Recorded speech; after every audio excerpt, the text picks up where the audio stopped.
96 থেকে নিয়ে 2001 এবং 2008 থেকে আজকে 2024 উনি ধরে রেখে ক্ষমতাটা অস্বীকার করার যথেষ্ট উন্নতি হয়েছে, সেটাও আমি অস্বীকার করব না।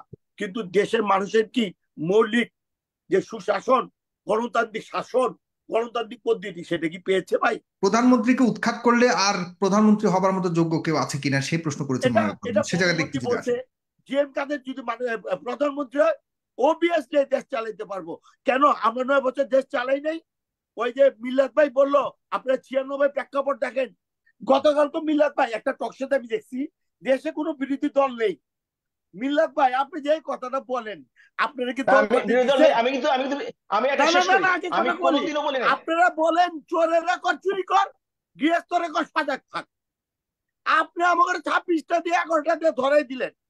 আবার আপনি কত কত সুন্দর হাইসে ভদ্রলোক, একজন বন্ধু, একজন এমপি ছিলেন, একজন ডক্টর মানুষ, এত সুন্দর করে কথা বলছেন, আপনাকে আসলেই পুরস্কার দেওয়া উচিত। আপনারা আমাদেরকে কোনো মুহূর্তেই বিরোধী দল করতে দেন নাই, কোনো আগে বাড়তে দেন নাই, একদিকে বাড়তে দেন নাই, একদিকে বলেন জনগণের শক্তি শক্ত একটা বিরোধী দল নাই, সে করেন আমাদের কিছু করার নাই। আদৌ কি তাই ভাই? মিলাদ ভাই আপনার কাছে এটা আমি আশা করি না। আপনি গতকালও কয়েকটা অনুষ্ঠানে টকশোতে তাই বলছেন, আমি খেয়াল করছি। হ্যাঁ, আই ডি টু রেসপেক্ট। আপনারা অত্যন্ত জ্ঞানী লোক, মাননীয় প্রধানমন্ত্রী অত্যন্ত আমার শ্রদ্ধাভাজন। উনি আজকে 2096 থেকে নিয়ে 2001 এবং 2008 থেকে আজকে 2024 উনি ধরে রেখে ক্ষমতাটা অস্বীকার করার যথেষ্ট উন্নতি হয়েছে, সেটাও আমি অস্বীকার করব না। কিন্তু দেশের মানুষের কি মৌলিক যে সুশাসন, গণতান্ত্রিক শাসন, গণতান্ত্রিক পদ্ধতি সেটা কি পেয়েছে ভাই? আপনি তো একজন একজন বিদেশি থেকে লেখাপড়া করে আসছেন। ওই যে হাবিব ভাই গত কয়েকদিন আগে জেল খাইটা, সাজা খাইটা জেলে তো, হাবিব ভাইয়ের মতো লোক জেল খাটে, এটা কি মাইনে নেওয়া যায়? এটা কি মেনে নেওয়া জিনিস? কিন্তু হাবিব ভাই তো একটা মিছিল মিটিং করছে, আমরা তো বহুতবার জেল করছি, কই আঙ্গ তো সাজা হয়নি। আমাকে মিছিলে আমাকে পুলিশের গায়ে বোম মারছে এমন মামলা হয়েছে, পুলিশের গায়ে পুলিশের মারামারি, কই কোনো তো জেলে যায়, জেলে গেছি 6 মাস 7 মাস ডিটেনশন খাচ্ছি, মারা গেছি। এরা তো বিএনপি যখন নেতা আছে সব আজকে জেলে, কেউ এখন সাজা পাচ্ছে, সাজা প্রাপ্ত কেউ জেলেতে বেরিয়েছে। এতে তো রাজনীতি মেরুদণ্ডই ভেঙে দিছে। আর আমাদের জাতীয় পার্টি, আমাদের একটা এমনই অবস্থা, বিএনপির 18 দফা, আমার 18 দফা 19 দফা জাতীয় মাঝখানে একটা প্রশ্ন করে রাখি, মানে আপনারা কি নিজেদেরকে বিরোধী দল মনে করেন কিনা? আসলে কি জানেন, ওই নাই মামা থেকে কানা মামা ভালো। কারণ কনফিউশন হ্যাঁ, আছে, কারণ আপনাদের চেয়ারম্যান থেকে নাই শুরু করে মামা থেকে আপনাদের এক কানা এক দল, মামা বলো। এক এক আর এই নেতার যে এক এক মিল্লাত রকম। ভাইরা, এই যে মিল্লাত হুম। ভাইরা আমাদেরকে ওইটি বানিয়ে রেখেছে। হ্যাঁ, মিলাদ ভাইরা এই কি বানিয়ে রেখেছে 96 সেটা তো বানিয়ে আপনি রেখেছে বলেছেন, দেখেন। মিলাদ ভাইরা বানিয়ে সাকিব রাখছে, ভাই, কিন্তু আপনারা মনে করেন কিনা মিল্লাত নিজেদের বিরোধী দল? ভাই মনে করুন কেন ভাই, আমরা তো হুম। চাই আমরা সরকার আসতে। এখন বানিয়ে রাখলে, আচ্ছা। এখন বিড়াল বানিয়ে রাখলে কি কারণ করবো? জনগণ কনফিউশনে, আপনার নেতাও কনফিউশনে আছে, আপনার নেতাও কিছুদিন না আগে বলেছে নেতা আমরা কনফিউশন আর না, না গৃহপালিত না না, বিরোধী দল হতে চাই আমি না। মোটেও মানবো না।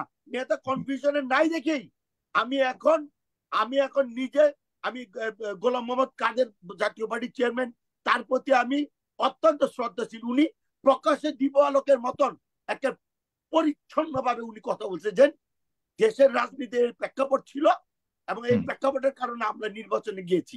ভাই সজিব ভাই দেখেন, আমরা নির্বাচনে না গেলেও বেগম রোশন এসে নির্বাচনে যেত, তাইলে হয়তো জাতীয় পার্টির আজকে যে অবস্থা, আমরা হয়তো জেলে থাকতাম, আর না হলে আমাদের অবস্থা ভালো হতো না। জিএম কাদের হয়তো লাঙ্গলকে সেভ করার জন্য, এর সাথে আদর্শকে সেভ করার জন্য জিএম কাদের নির্বাচনে গিয়েছে। আমরাও জানি জিএম কাদের কি কারণে নির্বাচনে গিয়েছে। আমাদের মনে দুঃখ আছে, কারণ আমি নির্বাচনের একজন ক্যান্ডিডেট ছিলাম। আমি, আমার ভাই 2 বছরের জেল খাটছে, অন দ্য স্পট নির্বাচনের দিন। মিল্লাত ভাই তো জানেন না, আমার আপন আপন আপন আপন মানে ভাইয়ের ছেলে, ফুফাতো ভাইয়ের ছেলে সবাই জেলে ছিল।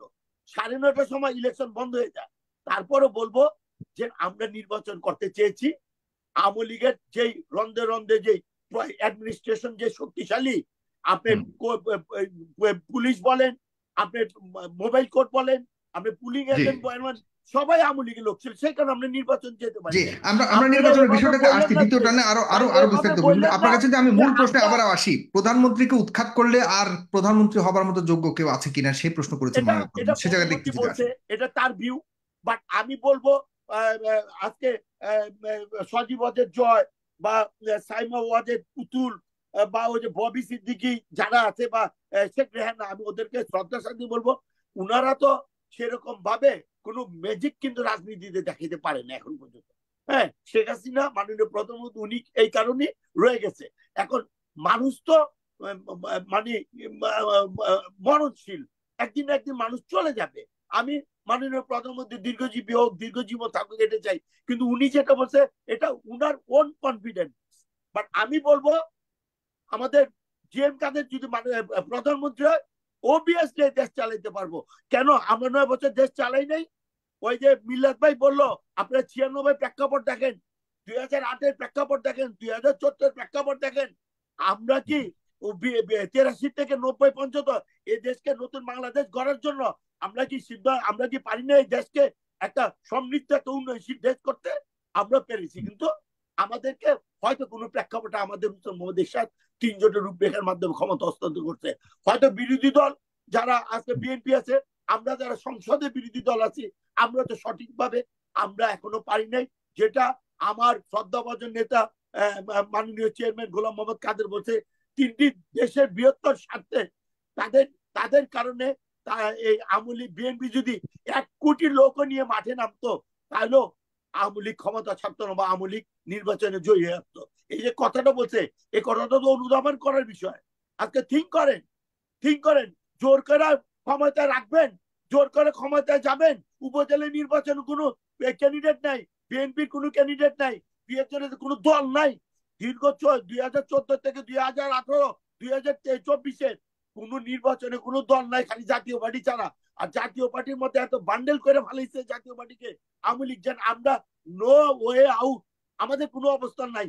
তারপরে ডিউ টু রেসপেক্ট বলবো যে এখনো শুভবুদ্ধি উদয়ক মাননীয় প্রধানমন্ত্রী যে কথা বলেছে এটা তার উনার ব্যক্তিগত অপিনিয়ন, কিন্তু আমি বলবো সকল দলকে নিয়ে যদি মানে সঠিকভাবে নির্বাচন দেন, তিনি যেটা এখান থেকে তিনি বেরিয়ে যেটা আসবে বলেছেন, তিনি আগামী তার দিনে যে দলের থেকে প্রধানমন্ত্রী কে হবে। আসবে প্রধানমন্ত্রী হবে সে প্রশ্ন করে তিনি প্রশ্ন করেছেন যে আমাদের দেশে আর এমন কোন নেতৃত্ব আছে কিনা যেটা প্রধানমন্ত্রী এটা হবার সঠিকভাবে নির্বাচন দেন, গণতান্ত্রিক উপায়ে যদি সঠিকভাবে নির্বাচন দেয়, আওয়ামী লীগ, বিএনপি, জাতীয় পার্টি, অপরাপর বাম দল যদি নির্বাচন দেওয়ার পর সঠিকভাবে শুনেন, মাননীয় বঙ্গবন্ধু শেখ মুজিবুর রহমান, জাতির জনক বঙ্গবন্ধু শেখ মুজিবুর রহমান যেদিন মারা গেল, আল্লাহ তাকে ব্যস্ত নসিব করো, তারপর কি কেউ ভাবতে পেরেছিল যে এই শেখ হাসিনা এই দেশে ক্ষমতা ভাগ ধরবে? জিয়াউর রহমান যখন মারা গেল, আল্লাহ তাকে ব্যস্ত নসিব করো, তখন কি এই দেশের মানুষ ভাবতে পেরেছিল ওই রান্নাঘরে থেকে বেগম খালেদা যেই এসে আমার দেশে ক্ষমতা ধরবে? কেউ ভাবতে পারেননি। ঠিক তেমনি ভাবে আমি বলবো, পল্লীবন্দী এরশাদ মারা গেছে, ডিএম কাদের জাতীয় পার্টি হাল ধরবে, আগামী দিনে নেতৃত্ব আসবে তার কারিশমার মাধ্যমে, এটা আমি বলবো।